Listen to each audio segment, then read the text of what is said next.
എല്ലാവർക്കും എന്റെ നമസ്കാരം. ഓം ശ്രീ ഗുരുഭ്യോ നമ, ഓം ശ്രീ ഋഷിഭ്യോ നമ, ഓം ശ്രീ പരമഋഷിഭ്യോ നമ, ഓം ശ്രീ പരാശക്തിയേ നമ. മന്ത്രം 183, ഋഗ്വേദം മന്ത്രം 183. യസ്മാദൃതേന സിദ്ധ്യതി യജ്ഞോ വിഭശ്ചിതശ്ചന സധീനാം യോഗമിന്വതി. ഇതാണ് മന്ത്രം. അന്വയം: യജ്ഞ വിഭച്ഛിത ചന യസ്മാൽ ഹൃദേന സിദ്ധ്യതി സതസ്പതി ധീനാം യോഗം ഇന്വതി. ഇതാണ് അന്വയം. യജ്ഞവിഭച്ഛിത ചന, വിദ്വാനായ യജമാനനോടുകൂടി അനുഷ്ഠിക്കപ്പെടേണ്ടതാണ് ഈ യാഗം.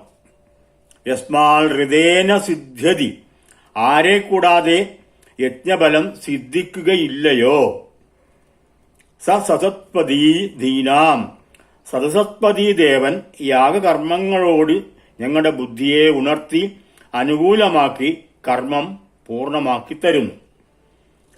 യോഗം ഇന്വതി, ഞങ്ങളുടെ ബുദ്ധിവ്യാപാരങ്ങളെ യാഗകർമ്മങ്ങളിലേക്ക് തിരിച്ചുവിടുന്നു. ആരാണ്? സതസ്പതി ദേവൻ. അർത്ഥം: അനുഷ്ഠിക്കപ്പെടേണ്ട ഈ മഹത്തായ യാഗം ജ്ഞാനിയായ അഥവാ വേദജ്ഞാനിയായിട്ടുള്ള യജമാനനോടുകൂടി ഉത്തമമായ രീതിയിൽ യാഗാനന്തരമുള്ള സൽഫലപ്രാപ്തിക്കായിട്ട് സതസ്പതി എന്ന ദേവൻ യാഗാനുഷ്ഠാന യജ്ഞവിധി പൂർണ്ണ കർമ്മങ്ങളായി ഞങ്ങളുടെ പ്രജ്ഞാശേഷിയെ ചേർത്ത് വർദ്ധിപ്പിക്കുന്നു.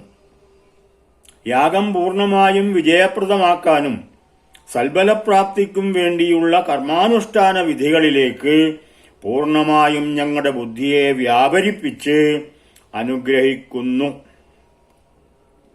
ലൗകികമായ മനോബുദ്ധികളെ അതിൽ നിന്നും പിന്തിരിപ്പിച്ചിട്ട് യജ്ഞകർമാനുഷ്ഠാനങ്ങൾ ചെയ്യുന്ന യജമാനന് അഥവാ വ്യക്തിക്ക്, ഉപാസകന് ലൗകികമായ മനോബുദ്ധികൾ ഉണ്ടാകാൻ പാടില്ല.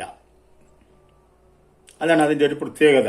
അതിനു വേണ്ടിയാണ് ഉപാസനയും അതുപോലെ വ്രതാനുഷ്ഠാനങ്ങളുമൊക്കെ എടുക്കുന്നത്. ആ ലൗകികമായ മനോബുദ്ധികളെ അതിൽ നിന്നും പിന്തിരിപ്പിച്ചിട്ട് ഞങ്ങളുടെ മനസ്സിനെ ഏകാഗ്രമാക്കി സ്വാത്വികമായ യജ്ഞകർമാനുഷ്ഠാന കർമ്മങ്ങളിലേക്ക്, വിധികളിലേക്ക് ഞങ്ങളുടെ ബുദ്ധിയെ വ്യാപരിപ്പിച്ചിട്ട് ആ യാഗകർമ്മം സഫലമാക്കിത്തരുന്നു. ഇതാണ് ഈ മന്ത്രത്തിന്റെ സാരം. ആര്? സതസ്പതി എന്ന ദേവൻ. ഈ രംഗം ഇവിടെ അവസാനിക്കുന്നു. വീണ്ടും കാണാം. നമസ്കാരം.